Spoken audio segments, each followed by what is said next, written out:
Namaste everyone, greetings. Welcome to this session of Affirmations for Self-Healing which we have every Friday at this time 8 p.m. with the monks of Ananda Sangha. So today for this session along with me there is Brahmachari Premdas, I am Brahmachari Ramesh, and today we will be sharing on the topic of practicality, which is a very important topic. So these sessions are based on the book Affirmations for Self-Healing by Swami Kriyananda, where he has given one affirmation for a certain quality for each week of the year. So there are about 52 and we are nearing the end of the year. So this is towards the end. So I will do the reading. This is how we usually proceed. We do the reading, then we do the affirmation 5 times along with a prayer, and then each of us share some things about the affirmation, and then we do it in a longer way. Okay. So I will post it in the chat section for Zoom, and also maybe someone will post in the Facebook live section in the comments, the reading and the affirmation, so you can read it along with us. Okay, someone has posted it there. So it goes like this. Practicality. Many spiritual seekers and others with high ideals lose sight of the need to make their idealism practical. Many even resent the suggestion that they try to put an ideal into practice, as though the very effort to do so would mean somehow lessening its purity. But God is no idle dreamer.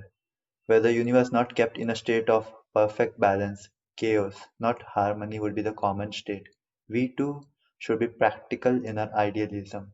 Life, to be ever expansive, must be a search for truth. Will it work? Is the preliminary question to is it true? The test of an ideal is whether it is practical or not. By practicality, we mature from the state of idle dreaming to become emissaries of the truth. Now let us do this affirmation. So I will do it once and then you can repeat after me. First we'll do it out loud. So the affirmation is, though my spirit soars in the skies of consciousness, my feet and hands labor here on earth to make truth real to all. Now in a normal voice, though my spirit soars in the skies of consciousness, my feet and hands labor here on earth to make truth real to all. Now in a whisper, though my spirit soars in the skies of consciousness, my feet and hands labor here on earth to make truth real to all. Now bringing it into subconscious mind, saying it mentally, though my spirit soars in the skies of consciousness, my feet and hands labor here on earth to make truth real to all. Now the fifth time mentally bringing it at the point between the eyebrows.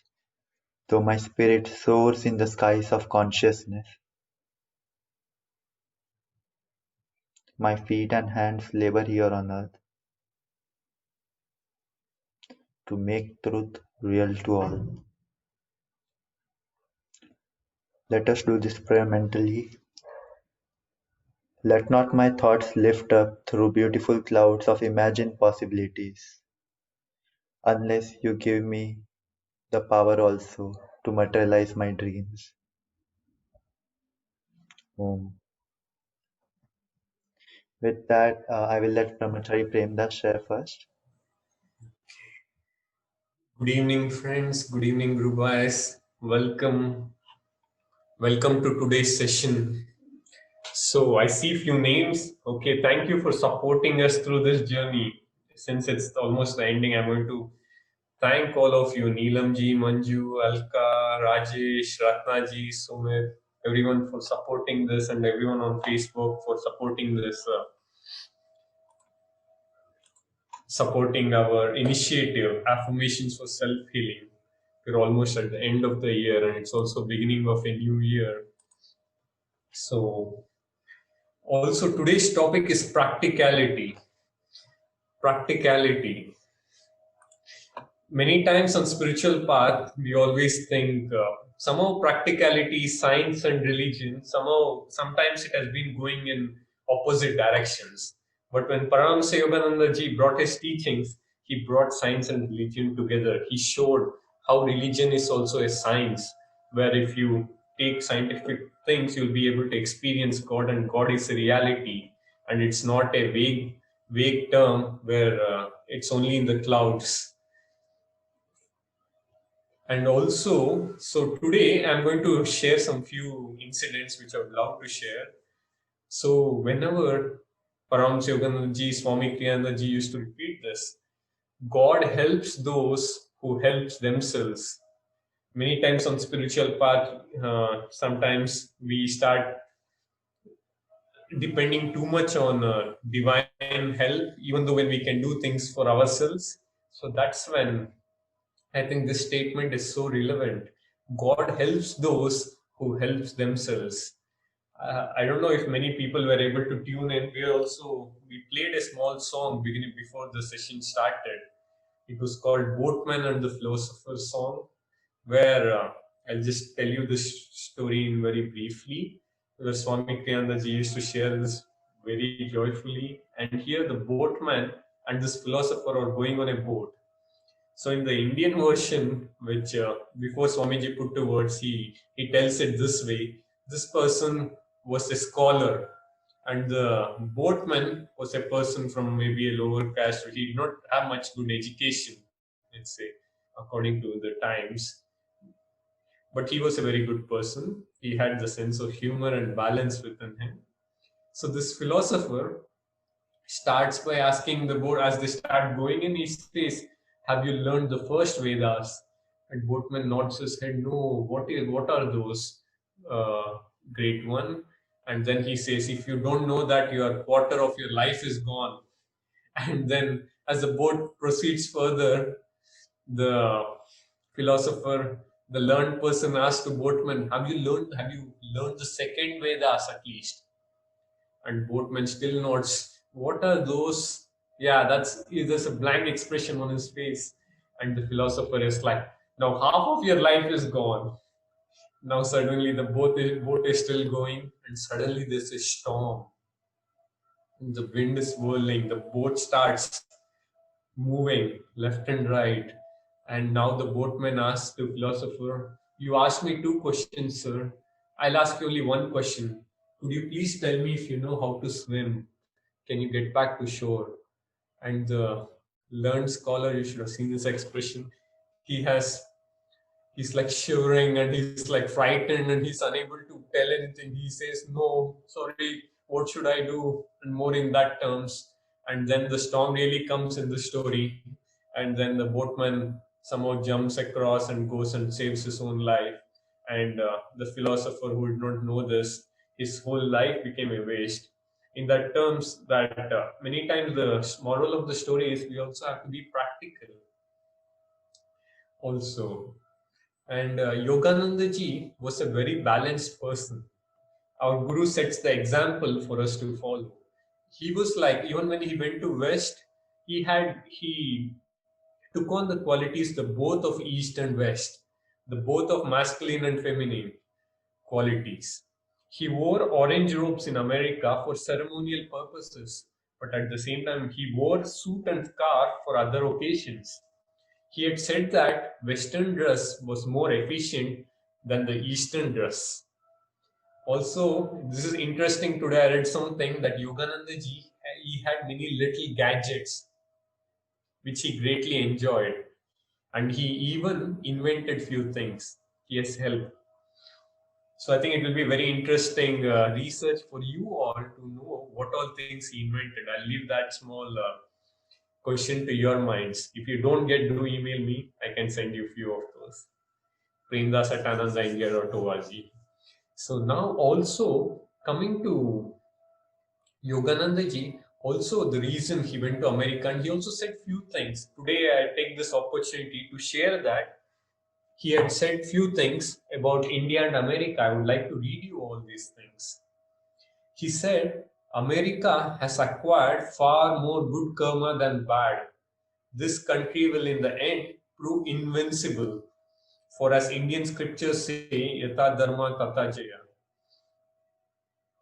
where there is righteousness, there is victory.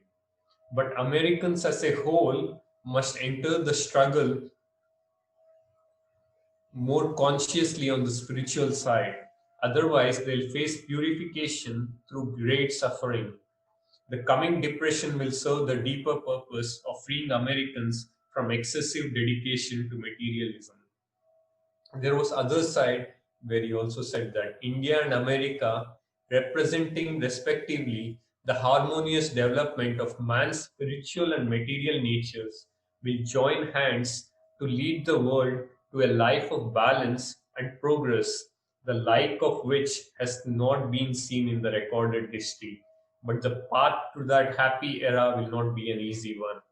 I think in many ways the predictions Yogananda ji made and Swami Kriyananda ji used to repeat many times is like coming. We are already seeing some of it happening in a smaller scale, though, where all the people are realizing that we can't depend too much on the external factors. People are looking for joy, for happiness, and it's our in ways like dharma. Since we have been given this gift of learning these teachings to share it with all, with share it with more kindness, more joy, and be a channels for this radiant joy as we go through the world.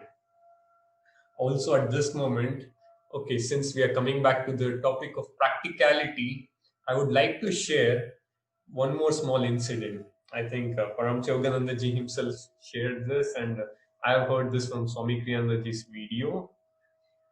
So he remembered two women who were who were followers of religion and who used to believe in God, and sometimes excessively that thinking that God should do everything.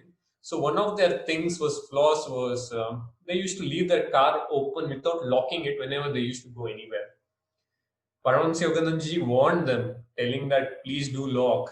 And whenever he used to tell them, I think they replied back like this: "Don't you have faith in God that He'll take care of the belongings?"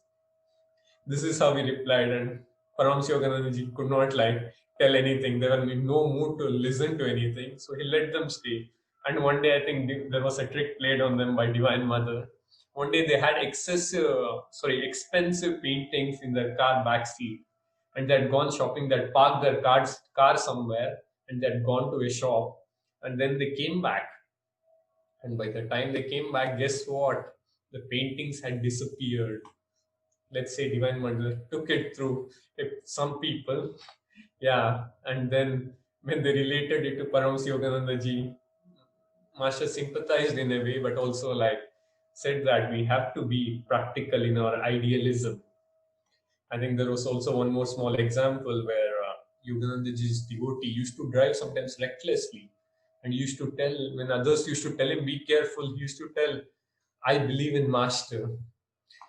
And Params Yogananda ji, once when he heard it, he said, he was so strict that he said that I would wish him to drive where the Mount Washington was the place where they used to stay. And he said, I would wish him to drive off the cliff, because if he's not going to be careful, there's no sense, because none of his teachings were being followed. So he was he said very strongly that people, we have to be practical in our idealism. So thank you, friends, for this opportunity, for giving us and for joining us and for being with us. Now I'll ask Brahmachari Ramesh to share on the same topic. Om.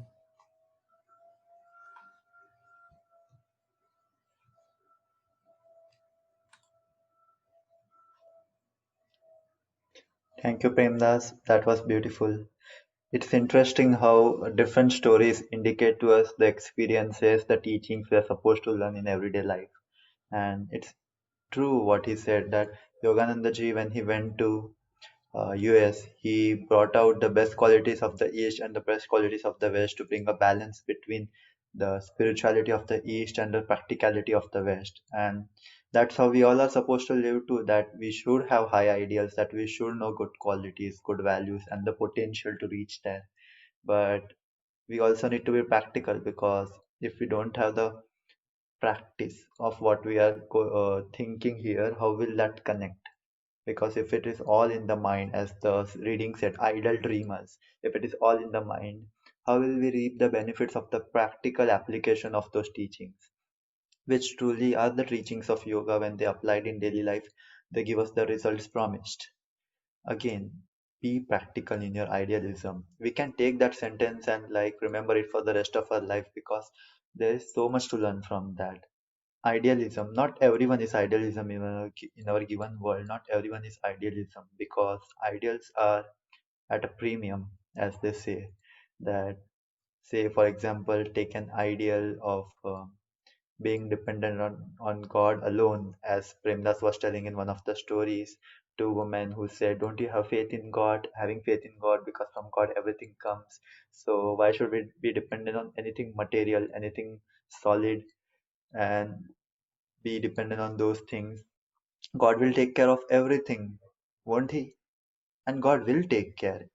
If you have reached that state of realization where for you God is the only existing reality, such as for the saints of our culture and the saints in the West as well, if you have reached the big if, that if you have reached that part where you have realized within your own body the presence of God, and without the presence of God, outside also you have known that there is God alone. You have realized that, not just thought. When you have realized that ideal in your practical living, that's when you can use this ideal and not worry about material things. But before that, one has to be practical. One has to be honest with oneself, because without honesty, how will we know where we stand? And from where we stand, we know where we have to go. If we want to go to the top of the mountain, we don't just jump from the bottom to the top. We might try, but eventually we will fall at some point and injure ourselves, or maybe learn some lesson. But the way to go is, from where you are, take a small step, next step, then the next step, and the next step.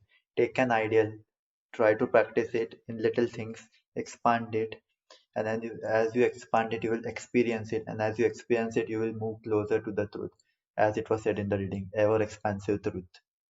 So, is it true? Before that comes the question, will it work?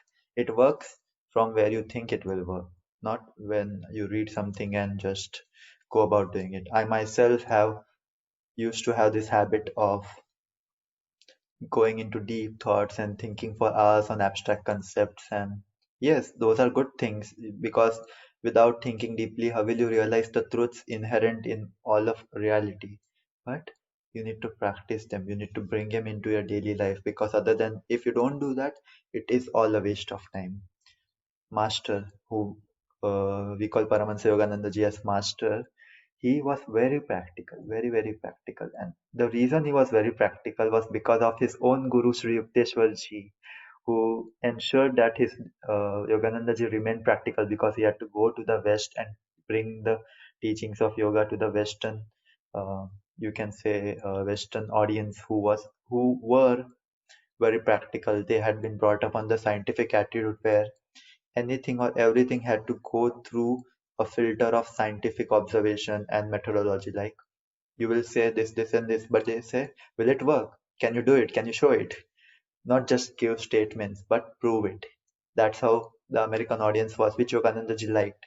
He said, if you say something to Americans about reaching God, some people in general, not Americans, others will say, eventually we will reach there.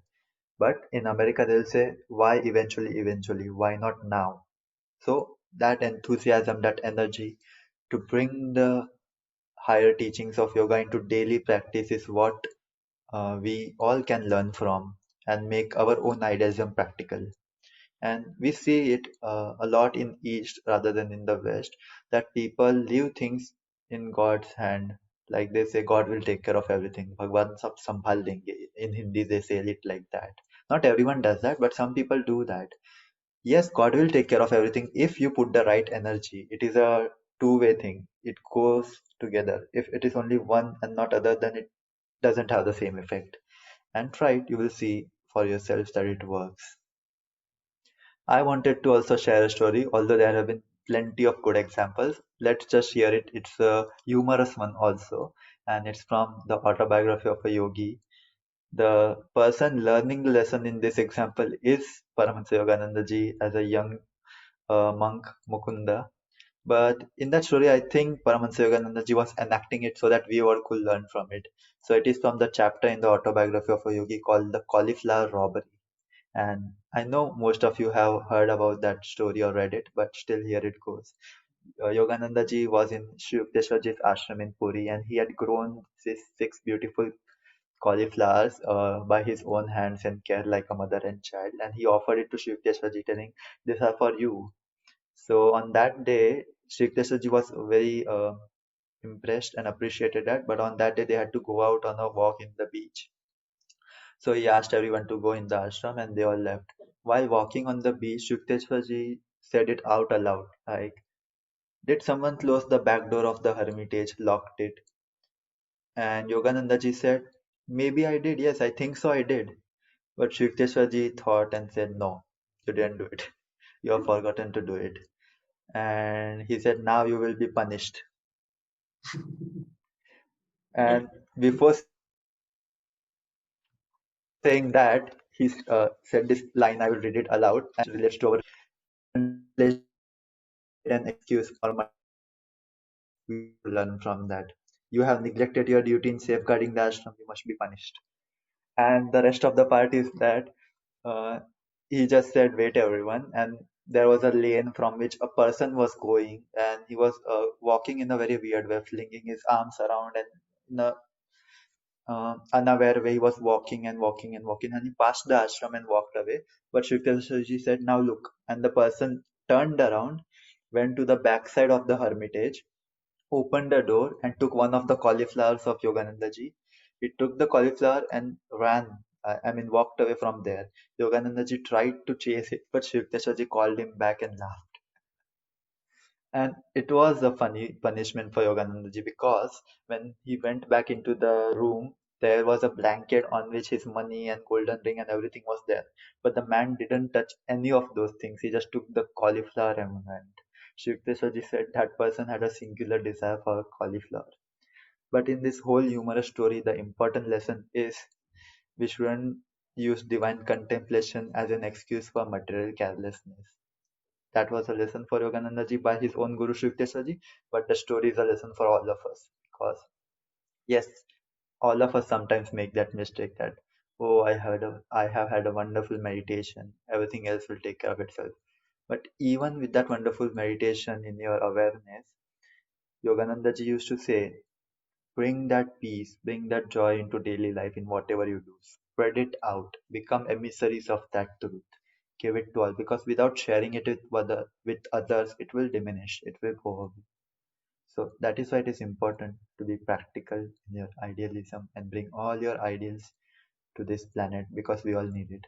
With that, I will let Brahmachari Premdas take us into the longer version of the affirmation, saying it out aloud many times.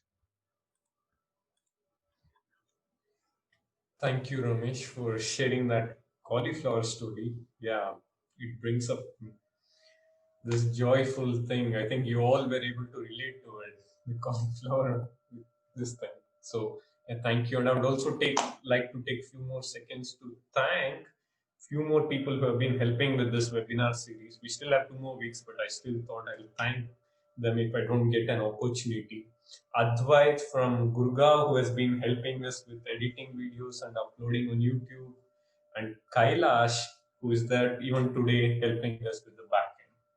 So thank you both of you. And so now we'll do the affirmation. So today's topic on practicality, and we'll do this affirmation 15 times, 3 times in loud voice, 3 times in normal voice, 3 times in a whisper, 3 times mentally, taking it deep into subconsciousness, and 3 times mentally again offering it at the spiritual line.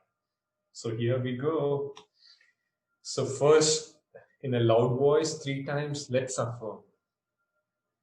Though my spirit soars in the skies of consciousness, my feet and hands labor here on earth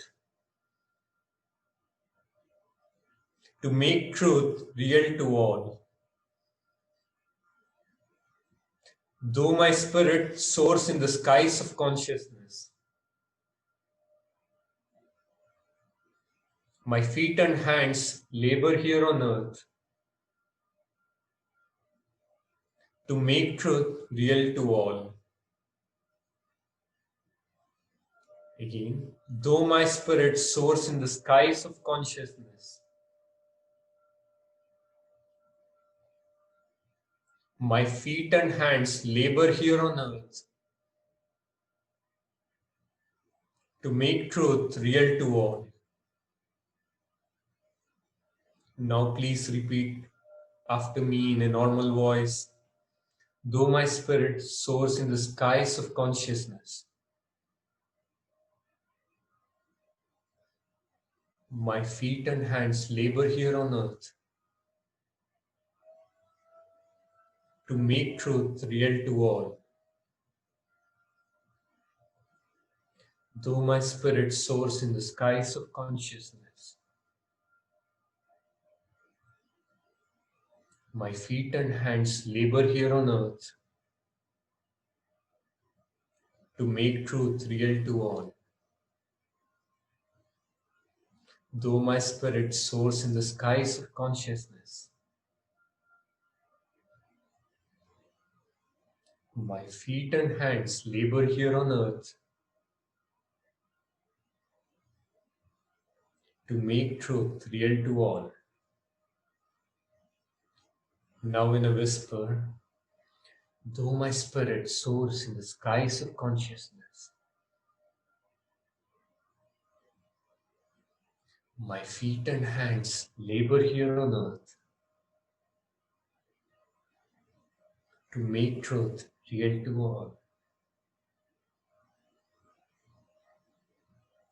Though my spirit soars in the skies of consciousness,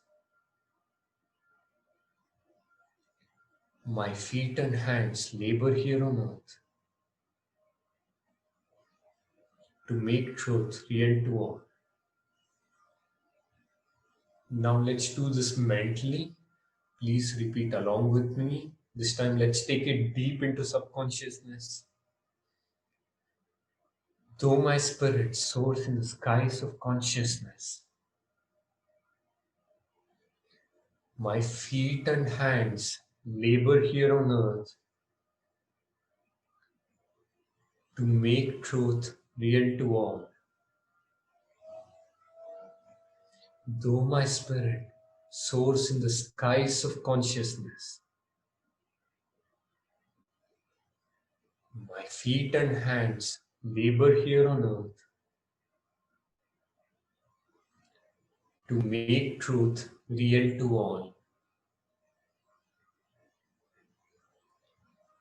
Though my spirit soars in the skies of consciousness, my feet and hands labor here on earth to make truth real to all. This time, again repeat along with me mentally, focusing at the spiritual eye, offering at the spiritual eye, this, taking it into super consciousness. Though my spirit soars in the skies of consciousness, my feet, hands and feet labor here on earth to make truth real to all. Though my spirit soars in the skies of consciousness, my hands and feet labor here on earth to make truth real to all.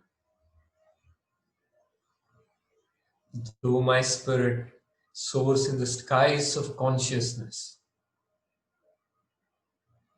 my hands and feet labor here on earth to make truth real to all. Let's offer this prayer now.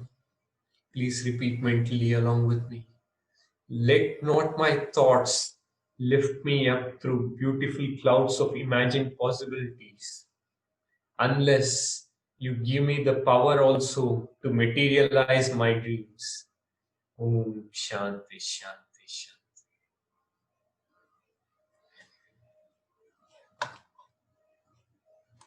Thank you, friends, for joining us in this session. Hope you had a wonderful time, blessed time. You're able to tune in more to this topic of Swamiji's book. And we'll see you again next week on the topic of God remembrance. Joy to all of you.